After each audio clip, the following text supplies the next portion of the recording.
네, 레위기 49번째 시간이고요. 제목은 불태워 죽은 자라는 제목입니다. 불태워 죽은 자. 레위기 21장 1절에서 24절까지 다 볼 건데요. 우리가 읽기는 9절까지만 읽을게요. 1절에서 9절까지만 지금 읽겠습니다. 여호와께서 모세에게 이르시되 아론의 자손 제사장들에게 말하여 이르라. 그의 백성 중에서 죽은 자를 만짐으로 말미암아 스스로 더럽히지 말려니와 그의 살부치인 그의 어머니나 그의 아버지나 그의 아들이나 그의 딸이나 그의 형제나 출가하지 아니한 처녀인 그의 자매로 말미암아서는 몸을 더럽힐 수 있느니라. 제사장은 그의 백성의 어른인즉 자신을 더럽혀 속되게 하지 말지니라. 제사장들은 머리털을 깎아 대머리 같게 하지 말며 자기 수염 양쪽을 깎지 말며 살을 베지 말고 그들이 하나님께 대하여 거룩하고 그들은 여호와의 화제 곧 그들의 하나님의 음식을 드리는 자인즉 거룩할 것이라. 그들은 부정한 창녀나 이혼당한 여인을 취하지 말지니 이는 그가 여호와 하나님께 거룩함이니라. 너는 그를 거룩히 여기라. 그는 내 하나님의 음식을 드림이니라. 너는 그를 거룩히 여기라. 너희를 거룩하게 하는 나 여호와는 거룩함이니라. 어떤 제사장의 딸이든지 행음하여 자신을 속되게 하면 그의 아버지를 속되게 하느니 그를 불사를 지니라. 아멘. 네, 우리가 이제 쇼핑을 해서 물건을 사잖아요. 여러분 다 사시죠? 그러면 그 물건을 다 사용하고 났어요. 그러면 이제 망가져서 버릴 때가 됐어요. 너무 오래돼서. 그랬을 때 그 버리는 것도 사실은 주인의 몫이죠. 주인의 몫이에요. 그러니까 버리는 물건의 책임을 이제 주인이 그 산 사람이 지어야 하죠. 그래서 오랫동안 사용해서 이제는 버릴 때가 되어서 마음에 안 든다고 해서 길에다가 함부로 버려서는 안 됩니다. 네, 그러면 이제 큰일 나죠. 네, 그래서 반드시 우리 대한민국은 이제 종량제 봉투라는 것을 사용해서 거기서 이제 담아서 버려야 되고, 안 그러면 이제 벌금을 써있기는 막 몇백만 원 이렇게 벌금을 문다 이렇게 되어 있어요. 특히나 이제 소파나 가구 같은 거는 이제 금액에 맞는 그 폐기물 스티커를 붙여서 지정된 장소에 이제 놓아야 합니다. 즉 창조주가 피조물을 만들어 놓고 이제 문제가 생겼어요. 인간이 타락하라고 만들어 놓은 게 아닌데 타락을 했죠. 그러면 그에 대한 책임은 누가 져야 될까요? 네. 창조주인 하나님이 사실은 져야 되는 거예요. 왜냐하면 그걸 만드신 분이 하나님이시기 때문에 인간이 죄를 지으면 그거에 대한 책임은 당연히 하나님이 지어야 하는 겁니다. 그냥 하나님이 이제 필요 없어 하고 그냥 이렇게 이 길에다 버리면 이게 되는 게 아니에요. 그래서 창조주가 만드신 피조물인 인간이 죄를 지었어도 그에 대한 인간을 책임을 지는 것도 사실은 하나님이 하셔야 할 일이라는 거죠. 그래서 인간을 어떻게 폐기시킬지, 어떻게 처리를 해야 될지 사실은 창조주가 사실 알아서 해야 됩니다. 더구나 우리 성도들은 하나님이 폐기해야 할 인간들 사이에서 구원을 해야 되잖아요. 폐기해야 할 인간들 사이에서 구원. 이게 다른 말로 하면 이게 뭐가 되죠? 재활용이 되잖아요. 재활용. 저와 여러분은 재활용. 좋아요? 다 쓰레기로 버려지는데 그 중에서 구원받은 성도들은 뭐냐면 재활용을 시키는 거예요. 그럼 재활용을 하는 그 책임 누가 지고 있는 거예요? 하나님이, 주인이신 그분이 지키고 있는 거죠. 그래서 저와 여러분의 죄를 담당하시는 분이 하나님이신 거예요. 그러니까 죄는 우리가 짓고 그에 대한 책임은 창조주가 사실은 짓는 거죠. 이게 사실 창조의 섭리가 다 거기 안에 들어있거든요. 자식이 죄를 지으면 그 자식의 죄에 대한 책임은 부모에게 있는 것과 같죠.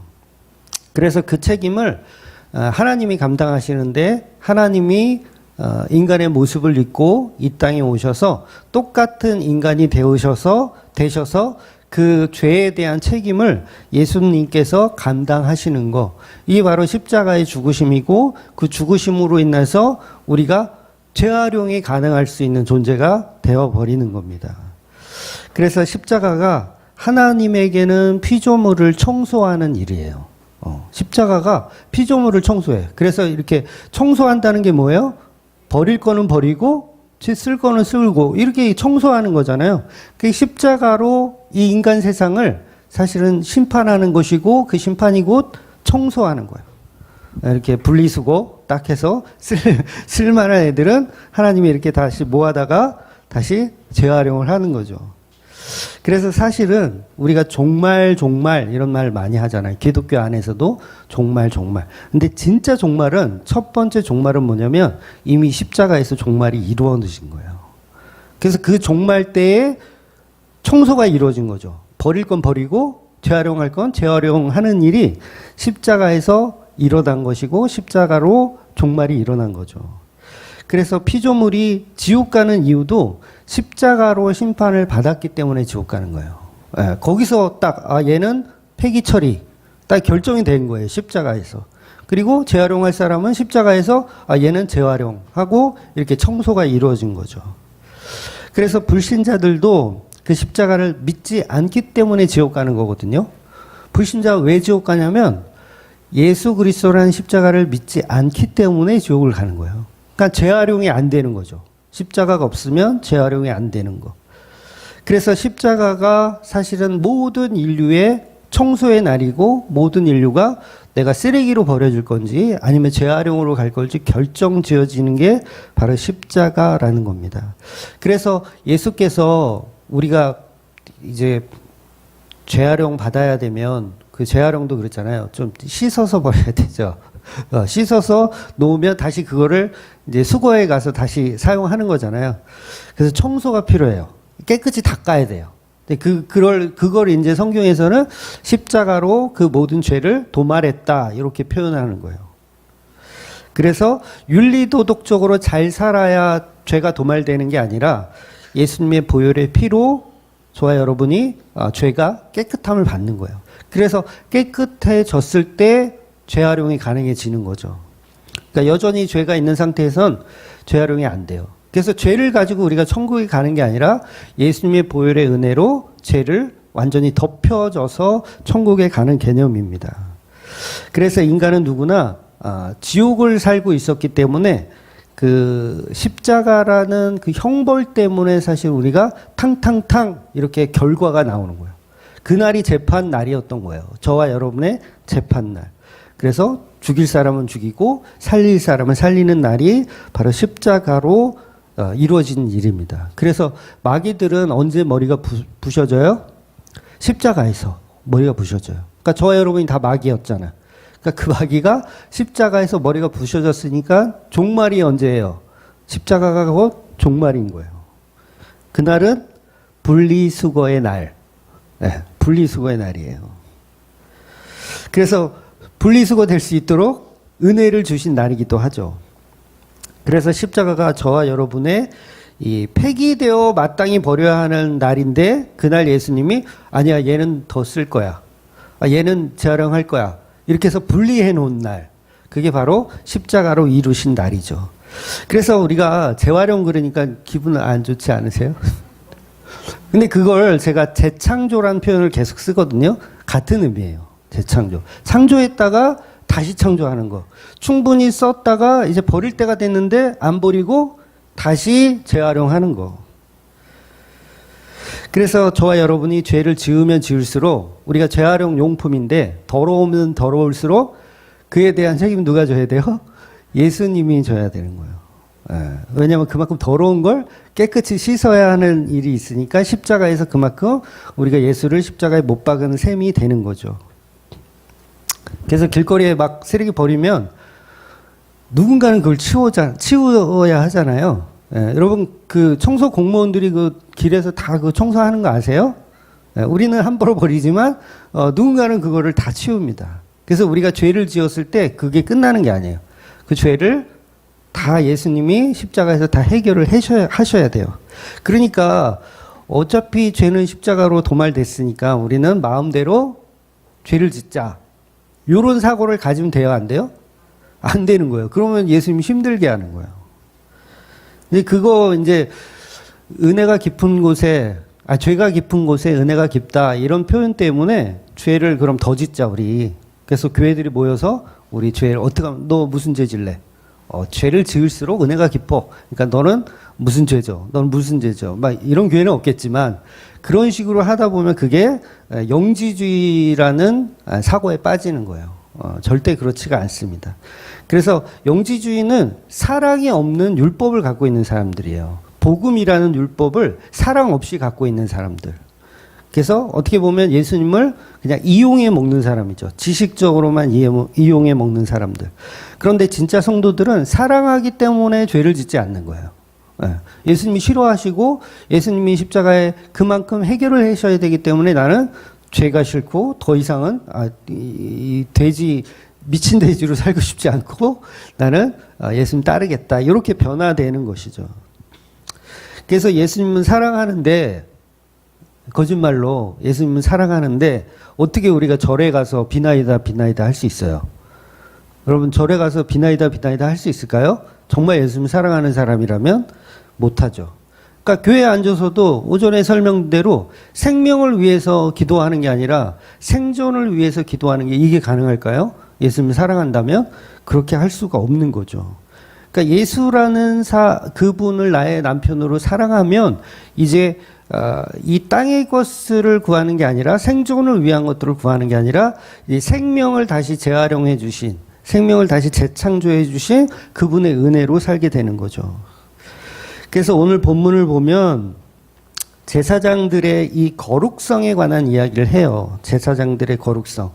제사장이 거룩하지 못하면 그에 대한 책임은 누가 져야 돼요? 역시나 하나님이 져야 돼요. 그래서 제사장이 더러우면 더러울수록 그걸 감당해 내셔야 되는 분이 하나님이에요. 그래서 사실 하나님이 책임져야 되기 때문에 오늘 본문의 시작을 보면 이제 독특한 이제 표현을 하시는데 어떤 표현이냐면 제사장은 이제 시체를 만지지 마라. 이렇게 표현하는 거예요. 시체. 그러니까 놀랍게도 그 시체를 만지지 마라라고 얘기하는데 예외 상황을 하나 주세요. 그러니까 시체를 만지면 안 되는데 예외의 상황을 주시는데 그 내용이 뭐냐면 그의 어머니나 그의 아버지나 그의 아들이나 그의 딸이나 그의 형제의 시체는 만져도 된다는 거예요. 그러니까 시체는 안 되는데 나의 피부치, 나의 어머니, 아버지, 나의 아들, 나의 딸은 만져도 된다는 거예요. 그래서 여러분 성경에 죽은 시체는 죄를 상징하거든요. 죽은 시체는 죄를 상징해요. 그래서 원래 에덴 동산에서는 아담과 하와를 창조하실 때 죽는 존재가 아니었어요. 처음에는. 그러니까 선악과를 먹으면 정령 죽으리라 말씀하셨고 선악과를 안 먹으면 죽는 존재는 아니었어요. 그런데 인간이 선악과를 먹고 죄가 들어왔기 때문에 이제 죽음이라는 게 이제 생기기 시작한 거죠. 그러니까 죽음이 들어왔다는 것은 뭐예요? 이제 죄의 결과가 우리 안에 들어왔다는 거예요. 그래서 죽음은요, 모든 죽음은 다 슬픈 게 맞습니다. 네, 모든 죽음은 다 슬픈 게 맞아요. 간혹 우리가 죽은 사람에게 이제 호상이란 표현을 하잖아요. 호상. 호상이 무슨 표현이에요? 그 좋을 호자를 써서 잘 죽었다 그 뜻이거든요. 좋은 호상, 좋은 죽음이다. 잘 죽었다가 아니라 좋은 죽음이다라는 표현인데 그런데 창조의 섭리로 보면 모든 죽음은 다 뭐의 결과라고요? 죄의 결과예요. 그래서 호상이란 말은 인간 세상에서는 있을 수 있겠지만 창조주 앞에서 그런 호상이란 단어는 옳지 않은 표현입니다. 그러니까 우리가 장례식장에 이제 가잖아요. 종종 장례식장에 가서 막 호상이라고 그러면서 막 잔을 채워서 건배를 한다든가 아니면 막 즐거워서 춤을 춘다든가. 왜? 좋은 죽음이니까. 그런 행동은 절대로 하시면 안 돼요. 그건 정신 나간 짓입니다. 그러니까 우리 기독교인 중에서도 그럴 수 있거든요. 왜냐하면 돌아가신 분이 천국 갔다라고 이렇게 믿어버리면 그 장례식장 분위기를 막 축제 분위기로 일부러 막 만들어 가려고 하는 분들이 있어요. 그런데 명확하게 그건 잘못된 거예요. 왜냐하면 모든 죽음은, 어떠한 죽음은 죄에 대한 결과이기 때문에 호상이란 있을 수가 없고, 그리고 기뻐 즐거워 춤을 출 수가 없는 거죠. 그러니까 이분이 물론 좋은 삶을 살다가 돌아가셨어도 죄의 대가를 치르는구나, 이렇게 보셔야 되는 거죠. 그러니까 아무리 이 사람이 세상에 죽을 좋은 일로 죽었다고 하더라도 마찬가지입니다. 우리는 죽음 앞에서 다 죄의 결과를 인정하고 수견해야 되는 거죠. 그래서 본문은 그 죄를 상징하는 시체는 절대로 만지지 말라고 하는데, 하나님이 제사장들에게 예외 상황을 주는 겁니다. 그래서 그 예외 상황이 뭐냐면, 이제 너의 가족은 만져도 된다라고 복음적인 이야기로 설명을 하고 있는 거예요. 그러니까 저와 여러분이 죽어 마땅한 죄인이고 더러운 시체라서 만질 수 없는 존재, 부정한 존재인데, 제사장은 예외적으로 가족을 만질 수 있는 예외를 주시는 거예요. 그러니까 전부 쓰레기이고 전부 부정한 것인데 재활용할 수 있는 기회를 준다라는 의미가 이 안에 들어있는 거예요. 누구만? 내 가족. 내 사랑하는 피부치는 만져도 된다라는 표현이에요. 그래서 저주 가운데 있는 우리 시체들을 유일하게 제사장이신 예수님이 만질 수 있는 거예요. 그래서 저와 여러분이 누구이기 때문에? 피부치이기 때문에, 예수님의 피부치이기 때문에 예수님이 만질 수 있는 겁니다. 그래서 본문은 죽은 시체를 만져도 되는 상황, 그 대상이 바로 아버지, 어머니, 그의 형제, 그의 자매. 그래서 3절 번역에 보면 이게 한글 성경이 좀 이상하게 번역을 했는데, 이게 무슨 얘기냐면 시집을 가지 못한 딸은, 그 시집을 가지 못한 딸의 시체는 만져도 된다, 그 얘기를 하시는 거예요. 근데 시집 간 딸은 만지면 안 된다, 그 얘기를 하는 겁니다. 3절은. 그래서 이제 그런 내용들이 쭉 나오다가 10절에 보면 이제 일반적인 제사장 말고 이제 대제사장에 관한 규례를 주세요. 그러니까 여태까지는 이제 일반적인 제사장인데 대제사장의 규례를 주는데, 대제사장은 예외가 없어요. 그러니까 자기 부모나 자식의 시체도 만져서는 안 된다고 되어 있어요. 그러니까 10절에서는 자식의 시체도 만질 수 없는 제사장, 이거 과연 누구를 의미할까 했을 때 당연히 대제사장은 예수님밖에 없습니다. 우리도 뭐 왕 같은 제사장이다 이런 표현을 하지만 그 중에 대제사장은 예수님밖에 없어요. 그러면 예수님은 왜 자기 피부치도 만질 수 없는가? 이거는 철저한 버림받음을 상징하는 거예요. 그러니까 예수님은 자기 아버지에게 버림을 받는 거예요. 그래서 아버지가 그 아들의 시체를 만지지 못할 정도로 버림을 받는다는 의미를 본문에서 설명하고 있는 겁니다.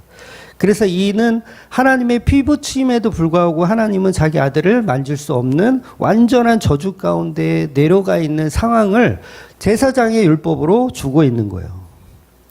그러니 본문의 메시지는 하나님께서 버림받은 예수께서, 그러니까 하나님에게 버림받은 예수께서 교회를 만지고 계신다, 그 얘기를 하는 거죠. 그래서 교회가 죽은 자이고 시체이고 다 죽은 자인데, 그 창녀라는 표현을 같은 의미로 받아들이셔야 돼요. 이미 죽어 있는 자, 음란한 자, 이미 죽었는데 예수님이 오셔서 이는 내 자매요, 내 형제요, 그러면서 그 죽은 시체를 만져주시는 말씀을 오늘 본문이 하는 거죠. 그래서 시집가지 않은 딸, 요 개념도 마찬가지예요. 시집가지 않은 딸. 그러니까 예수님의 신부된 교회. 그러니까 시집을 갔다라는 표현은 이미 다른 집안의 사람이 되었다라는 의미잖아요. 그러니까 그 사람은 예수님의 신부가 아닌 거예요. 그래서 본문은 그렇게 이제 설명을 합니다. 그래서 특이한 건 이제 18절 이하로 보면 이제 그 제사장의 이제 그 몸 상태로 이제 정한 것과 부정한 것을 설명해요. 그래서 제사장은 시각장애인이면 안 되고, 이제 눈먼 거 안 되고, 그 다음에 다리 저는 거 안 되고, 등 굽고, 심지어는 습진이나 버짐이 있어서는 안 된다. 고안 상한 자 안 된다. 내가 고자라니, 그러면 안 된다는 거예요. 그러니까 아마 저는 제사장 그 신체검사 보면은 아마 시력 때문에 떨어지지 않았을까. 그쵸? 여러분도 한번 생각해 보세요. 시력 때문에 떨어졌을 것 같아요. 그래서 이것들은 뭘 도대체 뜻하는 것일까? 저와 여러분이 다 이런 영적인 그 장애인들인데 예수님은 그만큼 완전하신 분임을 설명하고 있는 거예요. 예수님은 무흠한 분, 흠이 없으신 분을 상징하고 있는 겁니다. 그래서 제사장, 예수님은 뭐라고요? 제사장이잖아요. 그러니까 예수님은 흠이 없으신 분이다라는 걸 표현하는 거예요. 그래서 눈먼 것, 뭐 이런 거는 다 이 제사장으로서 결격 사유가 있는 겁니다. 그래서 말라기에서도 보면 이제 막 눈먼 거, 저는 거 이런 거 갖고 와서 이제 하나님이 이제 호되게 야단을 치시잖아요. 그 이유가 뭐냐면 그 제물은 예수님을 상징해야 되는데 예수님은 완전하신 분이잖아요. 흠이 없으신 분. 그런데 자꾸 예수를 상징할 수 없는 눈먼 거, 저는 거를 갖고 오면 하나님이 제물로 안 받으신다. 그런 표현을 하는 겁니다. 그리고 5절에 보면 제사장은 머리털을 깎아 대머리 같게 하지 말며 자기 수염 양쪽을 깎지 말며 살을 베지 말고. 그러니까 여러분 하나님께서 지금 제사장의 헤어스타일까지 관여를 하고 계세요. 그럼 이 말은 왜 그럴까요? 헤어스타일을 정말 관여하시는 것일까요? 그 레위기 우리가 지난 말씀 중에 봤지만 19장에서 아마 20장에서 나오고 19장에서도 계속 나오는데 이집트의 풍습을 따르지 말라는 말씀을 계속 해 오셨어요. 그리고 가나안 풍습도 따르지 말라 말씀하고 계셨는데 그 연장선상에서 계속 말씀하고 있는 거예요. 그러니까 하나님이 그러니까 할 일이 없어서 제사장 헤어스타일을 관여하는 게 아니고요.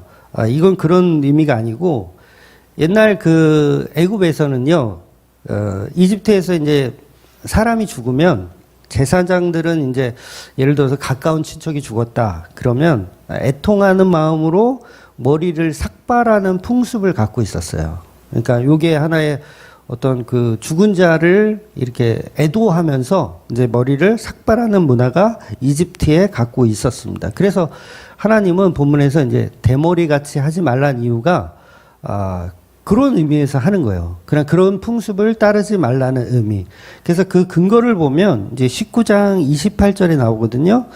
19장 28절에 보면 죽은 자 때문에 너희의 살에 문신하지 말며 문의를 놓지 말라. 나는 여호와이니라. 이렇게 표현을 해요. 그러니까 여기 보면 이제 문신하지 말라는 내용이 나오잖아요. 그럼 우리는 이거를 그냥 앞뒤 전후 다 빼고 그냥 문신하는 건 다 나쁜 거다.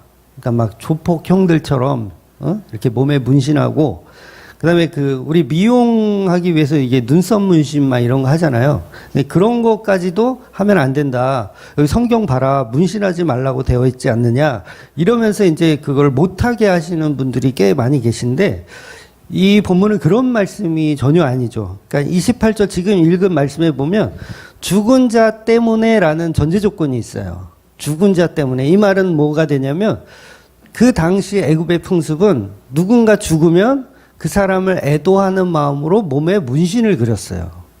죽은 사람을 위하여 몸에 문신을 긋는 거예요. 이런 풍습을 갖고 있었기 때문에 하나님은 그런 풍습을 따르지 마라라는 의미로 문신을 하지 말라는 거지 이 눈썹이 없어서 눈썹 하는 걸 가지고 뭐라고 하는 게 아니라는 얘기예요. 그러니까 머리를 미는 것도 마찬가지죠. 뭐 대머리 목사님들 많잖아요. 그거 안 된다 그런 얘기가 아니라 애굽의 풍습을 따라가는 목사는 안 된다라는 표현을 하고 있는 겁니다. 그래서 성경도 진짜 잘 봐야지 계속 문자적으로 보다 보면 이게 한도 끝도 없이 돼요. 그러니까 얼마든지 저기 문신하고 싶은 분은 문신하세요. 물론 이렇게 저는 개인적으로 막 조폭처럼 막 이렇게 하는 거는 싫어해요. 물론 저희 뭐 애들이 아빠 나 문신할래 그러면 저는 못하게 하겠지만 이제 성경은 이제 그런 얘기를 다루고 있는 건 아니란 얘기를 드리는 겁니다. 절대로 이집트의 어떤 그 애도에 관한 풍습을 따라가지 말라 이런 표현을 하고 있는 겁니다. 그래서 이 풍습이라는 게 굉장히 무서워요. 전에도 제가 한번 말씀드렸는데, 이제 그 불교 신자였어. 불교 신자였어. 그래서 막 절에 오래 다니신 분인데 어느 날 복음을 듣고 예수를 믿었어. 그러면 교회에 딱 들어오면 뭐 하는지 아세요? 합장을 딱 해요. 교회 들어오자마자 합장을 하고 여기 십자가 앞에 대고 이제 합장하고. 나무 관세음보살은 할 수 없고 나무에 달린 예수 그러면서 이렇게 나무에 달린 예수 이러면서 뭐 천주교인들은 뭐 성호를 짓거나 뭐 그러겠죠. 그러니까 그런 풍습들은 이제 버려라. 이제 교회에 왔으면 합장 같은 건 이제 하지 마라. 이렇게 하나님 말씀하시는 것과 같은 의미로 이해를 하시면 됩니다. 그래서 그렇게 풍습을 따라서 계속 잘못된 것들을 계속 하다 보면 결국은 메시아가 오셨을 때 복음이 왜곡되기 때문에 그런 표현을 하는 거예요. 그러니까 이미 우리 한국 기독교는 왜곡되어 있죠. 그러니까 문신하는 거는 하나님이 원하는 게 아니다라고 해석을 해버리면 그게 이미 왜곡이 되어 있는 거예요. 아니 성경은 그런 얘기를 한 적이 없는데 본인들이 그렇게 이해를 하는 거죠. 그래서 제사장들은 예수님을 예표하는 자들이기 때문에 본문이 그 제사장들의 거룩성을 가지고 계속 표현하는데 그 거룩성은 애굽의 풍습이 아닌 하나님이 주시는 복음으로만 살아내야 된다라고 표현을 하고 있는 겁니다. 그래서 이들은 하나님께 이제 그 음식을 바치는 자들이란 표현을 본문에서 하거든요. 하나님께 음식을 바치는 자들이다. 그래서 음식을 바치는 자들은 당연히 거룩해야 되죠. 그래서 하나님이 받으시는 음식은 뭐라고 했어요? 예수님의 살과 피만 받으세요. 그게 하나님의 음식이에요. 그러니까 우리가 드리는 황소 1000마리를 하나님이 잡수시는 게 아니에요. 오해하시면 안 돼요. 하나님은 소고기, 양고기를 좋아하시는 게 아니라 오직 그 아들 예수만을 제물로 받으신다는 거예요. 그래서 하나님은 11조도 안 받으시고요. 특히 돈을 안 받으세요. 하나님은 온전히 그 아들 예수가 이룬 그 십자가의 놀라운 그 사건만을 흠양하시는 거예요. 내 아들의 사랑이 이렇게 위대하구나를 즐기시는 거예요. 그걸 음식이라고 하는 거예요. 하나님이 그거 드시는 거예요. 내 아들의 사랑이 이렇게 위대하다. 이것들아 들어라. 그러면서 교회에게 말씀하시는 거죠. 교회에게 내 아들의 사랑이 이렇게 대단하다. 이것들을 보아라. 라고 하는 게 예배예요. 다른 게 예배가 아니에요. 그러니까 이 예배 가운데 예수 그리스도를 통해서 하나님께 나아가는 거잖아요. 예배란. 근데 하나님이 뭘 기뻐하시냐면 그 아들 예수를 통한 위대한 사랑을 즐기시는 거예요. 그러니까 내 아들이 칭찬받는 거를 하나님은 기뻐하고 계신 거죠. 근데 여러분이 그러면 칭찬해야 되잖아요. 칭찬해야 돼. 누구를 칭찬해야 돼? 십자가에 죽으신 예수님을 칭찬해야 돼요. 근데 십자가에 죽은 예수님을 칭찬하지 않고 자기의 어떤 능력과 자기의 어떤 이 행한 뭐 헌신과 자기가 가져온 돈과 막 이런 걸 가지고 하나님은 칭찬하려고 하면 하나님이 노발대발 하시는 거예요. 왜 저따 인간을 여기다 데리고 왔느냐? 당장 내보내라. 그러신 거예요. 나는 내 아들의 위대함만을 듣기를 원한다. 내 아들의 위대함만을 보기를 원한다. 그러니까 하나님은 그 아들 예수님의 살과 피만 먹기를 원하시는 거예요. 근데 우리가 자꾸 다른 걸 드시라고, 요즘 드시라고, 요것도 드셔보시라고, 요 김집 쌌고, 요거는 채집 쌌고, 드셔보시라고 막 그러면 이거 속 터지는 일이죠. 그래서 이게 비유적으로 굉장히 어렵잖아요. 하나님은 그 아들의 피만 받으신다. 이게 얼마나 끔찍해요. 외국인한테, 기독교에 대해서 모르는 외국인한테 예수님의 살과 피를 하나님이 기뻐 받으십니다. 이러면 막 혐오할 것 같아요. 뭐야, 기독교 이상해요. 그러면서. 근데 이 비유들은 하나님이 성경 전체를 가지고 설명하고 있는 비유들이에요. 그만큼 이제 센 걸로 선택하신 거예요. 하나님은 센 방법으로 선택하신 거. 그래서 본문에 나오는 제사장들은 이제 남편이신 예수님을 상징하기 때문에 비유적으로 예수님과 똑같이 신부된 교회들에게 이제 그 거룩성을 표현하고 제물을 바치는 존재들로 이렇게 표현한 겁니다. 그래서 제사장은 창녀나 이미 몸을 버린 여자와 결혼할 수가 없어요. 그러니까 제사장은 그렇게 결혼할 수 없어요. 그러니까 이혼한 여자와도 결혼할 수 없어요.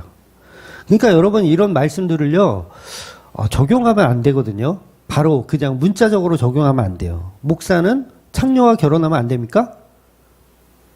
똑바로 얘기하세요. 목사는 창녀와 결혼해도 아무 상관이 없어요. 근데 이거를 문자적으로 적용해 버리잖아요, 사람들이. 이미 몸이 버린 여자와 결혼하면 안 됩니까? 결혼해도 돼요.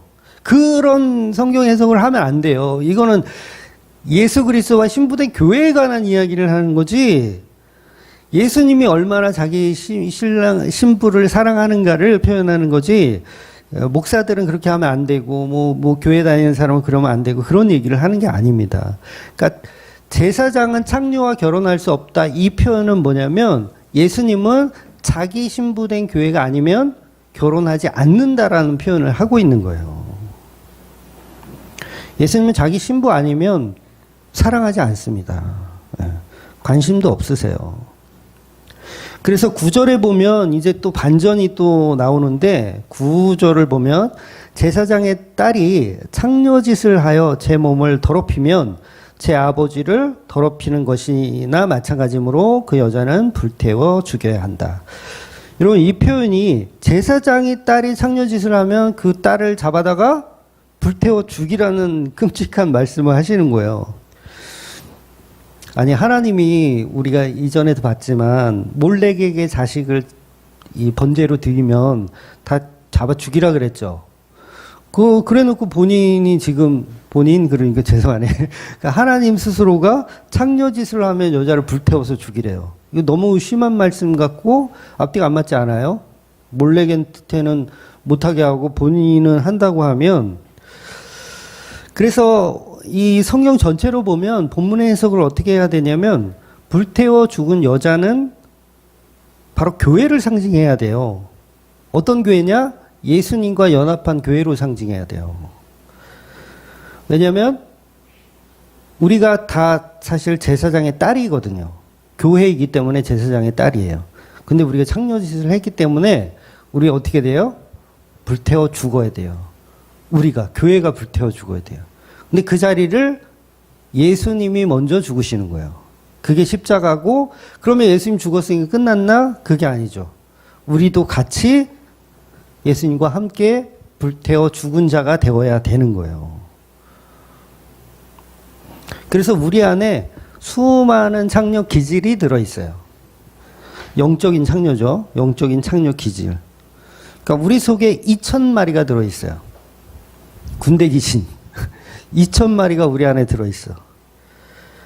그래서 그 여자가 제사장인 예수를 만났더니 하나님이 그 여자를 불태워 죽이고, 바로 불태워 죽은 그 자리가 이제 십자가의 자리라는 거죠. 그래서 제가 서두에서 말씀드렸지만, 죄에 대한 책임은 우리 피조물이 지는 게 아니라 창조주가 지는 겁니다. 우리가 창녀가 되면 될수록 그거에 대한 책임은 신랑 예수가 책임을 지는 거예요. 그래서 창녀가 죽어야 할 자리에 신랑 예수께서 오셔서 그 자리를 대속하여 죽으시는 거죠. 대속하여 죽으시는 거. 그래서 우리가 불태워 죽은 자이고 예수님이 불태워 죽은 자입니다. 그래서 성경에 보면 불태워 죽은 자가 또 나오잖아요. 입다의 딸 아시죠? 입다의 딸. 입다의 딸이 바로 예수 그리스도를 상징하고, 그 예수 그리스도 안에 몸된 교회, 우리도 상징되어 있는 거예요. 그래서 입다의 딸은 특이한 게 뭐냐면 시집가지 않은 딸로 죽는 거예요. 시집가지 않은 딸로. 그래서 시집가지 않은 것에 대한 애통함을 계속 표현하다가 결국은 번제로 죽어요. 예. 그래서 아버지가 하나밖에 없는 자기 딸을 번제로 드리는 사건, 이게 바로 예수 그리스도와 신부된 교회의 십자가를 표현하고 있는 내용이죠. 그래서 입다 사건에도 뭐예요? 입다가 하나님께 서원을 해서 그거에 대한 책임을 입다가 지는 거예요. 끝까지 지는 거예요. 이게 어떤 표현입니까? 창조주가 피조물의 이 책임을 지는 거죠. 끝까지. 예. 그러니까 창조주가 사실은 선악과를 안 먹으면, 안 만들면 돼요. 안 만들어서 그런 서원을 할 필요가 없어요. 그렇잖아요. 하나님이 왜 선악과를 만들어 놓고 이거 먹으면 정령 죽으리라 하는 서원을, 일종의 서원이죠. 아예 안 만들면 되는데, 입다도 나를 처음 반겨주는 사람, 내가 이 전쟁에서 이기고 승리하면 나를 처음 반겨주는 사람을 내가 번제로 드리겠습니다라는 이런 선악과와 같은 고백 자체를 안 하면 아무 문제가 없는데 이걸 한 거예요. 그러니까 하나님 똑같죠. 선악과를 안 만들었으면 그만인데 만들어 놓고 먹으면 정령 죽으리라 해놓고 인간이 먹었어요. 그럼 그거에 대한 이 애통함과 그거에 대한 책임은 누가 다 져야 되냐면 만드신 분이 지는 거예요. 그래서 하나님이 예수가 되어서 그 책임을 완성하시는 거예요. 우리는 중간에서 당하는 거죠. 당하는 거예요. 구원을 당하는 거, 그 다음에 죄를 당하는 거, 사실 죄도 당하는 게 맞아요. 죄를 당하는 거, 구원을 당하는 거, 다 피조물로서, 그러니까 창조주가 아니라 피조물로서 모든 것을 당하는 거예요. 그런데 그걸 만드신 목적과 이유가 뭐냐면, 내 아들 사랑해라. 이 신부대 교회들아, 제발 내 아들 좀 사랑해라. 내 아들이 이렇게 너희를 사랑한다.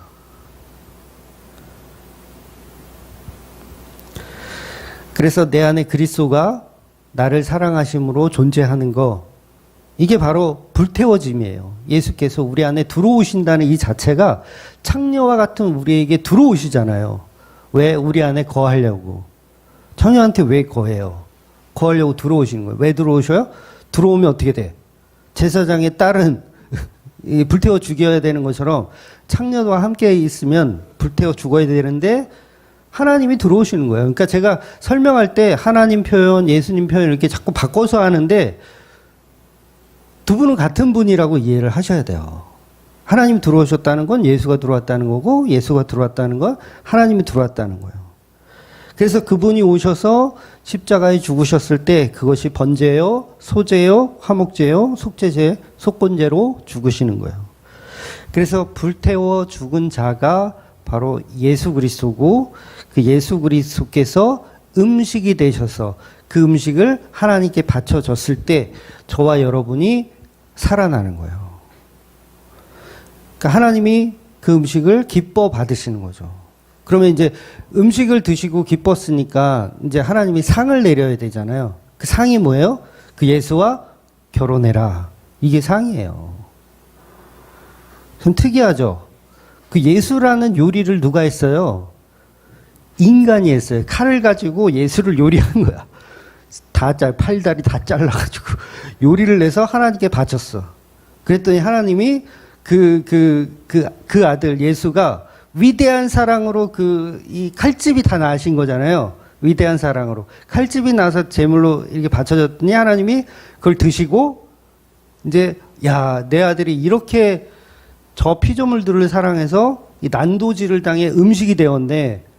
그러면 이제 이 상을 줘야 되죠. 상을 주었을 때 좋은 음식을 드시고 상을 줬을 때 그러면 너네 둘이 결혼해라.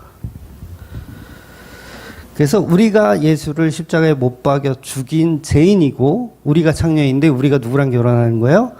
예수님하고 결혼하는 거예요. 그래서 그게 그 결혼식 자체가 바로 예배입니다. 결혼식이 예배예요. 예수 그리스도가 내 손에 죽고 그럼에도 불구하고 예수님이 끝까지 우리를 사랑하셔서 제물되어서 하나님 앞으로 나아간 거. 그래서 오늘도 사실은 우리는 불태워 죽는 존재. 그래서 사도 바울의 말처럼 나는 날마다 죽노라. 이런 고백이 나올 수밖에 없죠. 그래서 우리 유 장로님하고 이제 사석에서 얘기할 때 요거를 다른 표현으로 하면 어떻게 될까라고 생각했는데 뭘 생각하셨냐면 나는 오늘만 산다. 그러니까 나는 날마다 죽노라죠. 이걸 다른 어법으로 표현하면 나는 오늘만 산다. 그러니까 내일이 없죠. 그러니까 이게 성도는 사실은 내일을 위해서 사는 사람이 아니에요. 그래서 성경에도 예수님은 내일을 위하여 무언가를 기도하지 마라. 이렇게 말씀하시잖아요. 내일 일은 내일 족하다. 이게 허무하게 살란 말이 아니에요. 무능력하게 막 무책임하게 살라는 그런 표현이 아니라 나는 날마다 죽노라의 고백을 하면서 살아라 그 말씀을 하시는 거예요. 그러니까 어쩌면 예수님이 먼저 우리 성도는 오늘만 산다고라는 표현을 하신 거고 사도 바울은 그 말을 약간 꼬아서 나는 날마다 죽노라라는 표현을 한 거죠. 그래서 그들이 바로 예수님의 신부된 교회들이고 날마다 불태워져서 죽은 예수님을 함께 믿고 살아가시는 저와 여러분이 되시기를 주의 이름으로 축원드리겠습니다. 아멘. 기도하겠습니다.